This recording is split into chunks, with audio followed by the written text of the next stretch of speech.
y'all, it's Hope at Crafty Hope and welcome. I am working in my Rusted Roots journal today. This is an art journal I made with the Rusted Roots class from Michelle of Michelnay. I think it's on the Southern Gals Designs Creative Academy. I'll put a link below. I have been itching. I was out of town at a wedding and was itching to get my art journal, but I didn't know where to start. After so many prompt-filled things like the iCads and the Ugly Art Club's 5-minute challenge, I think I've become kind of prompt dependent or challenge dependent, and that's okay. I mean, that's fine. So I've got a little bit of a challenge for myself for this one, and I decided to pick out my focal piece before I actually started, which I never do. I hardly ever do. And I went into my little box of focals and found this picture of a bride and a friend of hers, which I thought was appropriate since I did just get back from Disney for a wedding of a friend of mine.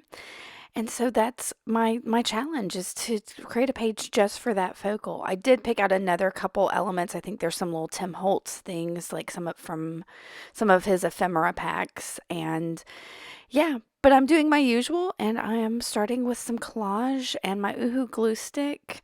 I sped this up a little bit. But since I have become so prompt dependent for challenges, I think I'm about to start my own little challenge. I've got an inkling of an idea using, um, since there's 52 weeks in the year, I kind of want to use a playing card deck and pull prompts. Like, I think I decided 3 prompts for each week. So if you're interested in that, let me know, because I think I'm hoping to maybe start at the 1st of October, but I've got to like get all my thoughts together. So anyway, back to this. I am working on the back of I'm working on a page. I think it's some mixed media paper. It's fairly sturdy paper, and I'm just, like I said, collaging different pieces down with my Uhu glue stick as a kind of jumping off point for this. I picked out some colors and things I thought would go well with that like bride theme. I also had a botanicals thing from Tim Holtz and pulled out some colors that I thought went with that. We'll get to that in a second. But once I get all this collage down, it just didn't feel very cohesive to me. So I'm going to try to use a little bit of gesso and water to bring those together, like where the edges are. But it starts to feel real blocky and blotchy, and I'm not going to dig it here in a minute. So what I will do is I'm going to get more gesso here and try to spread it out some more, and then finally just grab my brayer and brayer it out, and then realize that I've got all of that gesso still on that little piece of ephemera there. Well, I think it's from a Tim Holtz ephemera pack or something like that. It's not, yeah, it's reproduction ephemera. So I keep trying to move that around. Here's where I grab my brayer, and I'm like, yeah, I'm just gonna brayer it out, and yeah, and that looks pretty nice there, but I've got all that gesso still left, so I'm gonna just pick that up and yeah, smush it down on my page. Yeah, why not? Waste not, want not, y'all. So I'll brayer that out as well. I do lose some of the collage I've done in the background. It's not too bad. But a lot of it's gone. So before that gesso dries, since it is kind of thick, I'm going to just take something to scratch into it. I could have used a bamboo skewer or toothpick or back of, a mechanical pencil or the back of a paintbrush, whatever, and scratched into it. But I used this little weird tool to just get some shapes in it. And now I'm going to try that real quick. Now, I mentioned I picked out a few things. One of the things I'd pulled out was some Payne's Gray acrylic paint. This one in particular gets real shiny when it dries, so I try to make sure when I use it, I water it down a whole lot so it dries a little more matte, because I'm not big on the shiny paint. So you can see I'm using a fairly wet paintbrush, and I don't know why I use such a tiny paintbrush. I think I thought I was going to make just some marks when I pulled that out, but this is working out much better to move it all around. So I'm going to get that around. I think I'm even going to spray some water in it. But can you see where it's kind of going into some of those places where I scratched in? I love that. Yeah, I'm gonna have to do that more often. But it'd been, like I said, I'd been out of town for a couple days and was itching to actually get my fingers into the paint. So throughout this video, I use my fingers to kind of help spread the paint around, and it really gives this piece a super dreamy, what's that word? Ethereal kind of feel. So once I dried the Payne's Gray, I grab my Dina Wakley Mixed Media or Dina Wakley Media in Flash, and I make these kind of like squares with that little paintbrush, and then I'll use a technique I've seen from Nicole Watson where she wets her paintbrush and and pulls out some of the paint, kind of bleeds it out.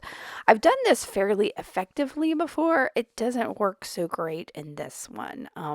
Some of my paint starts to dry and it just doesn't have the same feel as it has before. So I'll try it again in something else, I'm sure. But this wasn't the best example of that. So once I get these done, I'm gonna grab another paint. This Parchment from Americana, and y'all watch this. I squeeze it just a little bit. It everywhere. I was so upset I got too much paint. And so I'm moving around my desk to try to make sure it doesn't, like, I don't know, spill straight down onto my page. And then I'm going to do something, it wasn't something I intended when I started, but as I did it, it worked out beautifully. I start going around those like splotchy square dot things I had made in the flesh and bleeding it out kind of with my finger, and it works out beautifully, y'all. This Parchment and the flesh kind of almost look like the same color. If you're not looking close enough, it's hard to see that bit of yellow and that bit of pink in the two of them. But when I get this done, I don't notice it at the time, but when I was editing this video, those fleshy pink square dot whatevers almost look like bubbles in this. It's yeah, and the whole thing, it just has such a like cloudy, dreamy fuzziness. I love it. I love it so much that I feel like I'm gonna do this for all my pages from now on. We'll see. But you can see I'm kind of almost going around those dot shapes, not touching them, leaving a little bit of space between them. Some of them do touch a little, but that's just because I'm messy. All right, now y'all had to clean up that mess there, but I dry my page, and now I'm going to come back in with some instant coffee. I keep a yogurt container on my cup that's got just instant coffee granules have been, watered down, and I let that dry, and then I reactivate it and add more coffee crystals as I need them. So I got that kind of wet, and I'm just doing a little bit of splatter on my page, and then I'm going to paint with that coffee and kind of places that I felt like needed a pop of caffeine. I guess I'm gonna just paint on there and give it that. This coffee tends to give an aged effect, and I don't know, the way it reacts, like some places it's darker and soaks in the different papers differently. It's really yummy. So once I've splattered and painted and all of that, I'm going to dry this, and y'all look at that. How beautiful is that? And then I'm going to do something I never do. I've grabbed my chunky pencil. This is like a 1.3 millimeter chunky pencil, mechanical pencil.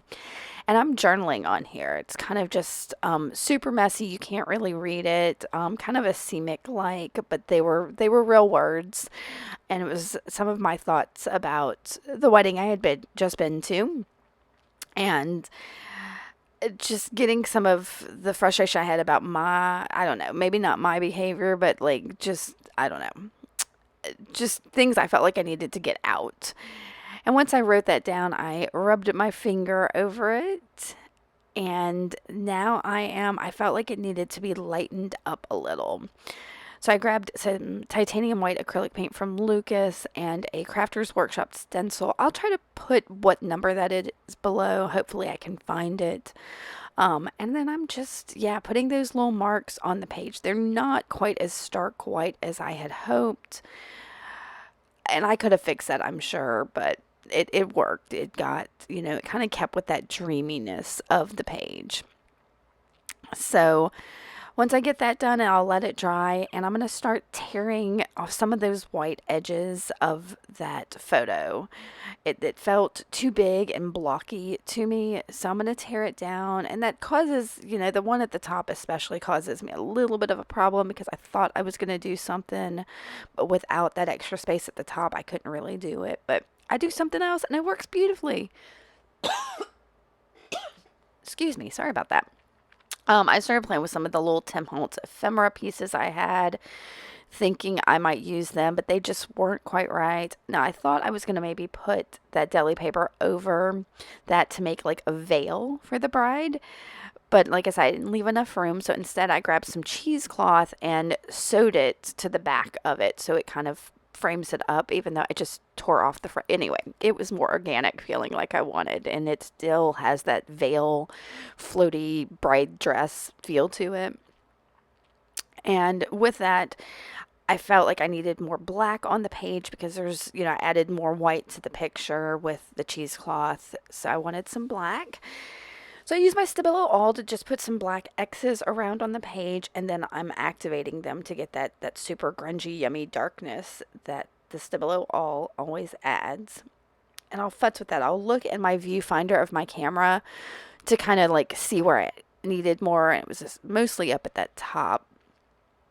And so as I put those X's in, and I'm, looking at things, adding things, and the rest of this comes together pretty quickly, I think, because what I'm going to do is decide to, see, there's a bouquet of flowers I've decided to use where I pulled my like pink and yellows in from. And I'm starting to look for a phrase, but I said, let me go ahead and stick my focal down. So I'm going to grab some tacky glue. This is just from the Dollar Tree. I could have used my aliens, but I would have had to get up to go get it. It was being lazy, and I need to use this anyway. So I'm just putting it down, and you can see the black on the back of that photo. It's probably because it was torn out of a scrapbook before I got it. So anyway, I'm going to stick that down, use my little weight thing that I've got to weigh it down. And while it is weighing down, I'm going to start looking for a phrase. I've got a little International Coffee tin, different words I've cut out from books, and I think there's even a magazine one in there. And I've got that one that says heels were on fire, which I thought was fun, but not quite right for that picture. So I finally find one that says, aren't you happy? It seems kind of perfect for bride. Like, aren't you happy? I don't know. It just felt right. So I'm going to trim it down a little bit.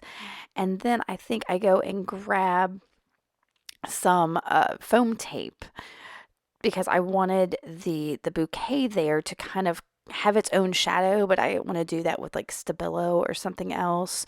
So I thought lifting it just a little bit might give it that shadow. So I'm just going to cut a little bit of this foam tape down to put on the back of my floral bouquet. And I don't know what I was thinking. I started to try to peel the other side off before I put it down. I was like, well, that's silly. So I'm going to put that down and then just use my Oohoo glue stick to add the word, and then I'll be done with this page. I'm glad I gave myself a little bit of a different challenge to start with the focal instead of something else. What are ways you challenge yourself with your art journal? Do you use colors or focals or prompts? Because I love a little bit of a challenge. I'd love to know how you go about it. I hope you like this. I am in love with this page. Give me a thumbs up if you like it too. Make sure to subscribe, and I will see y'all later. Thanks so much for watching. Bye.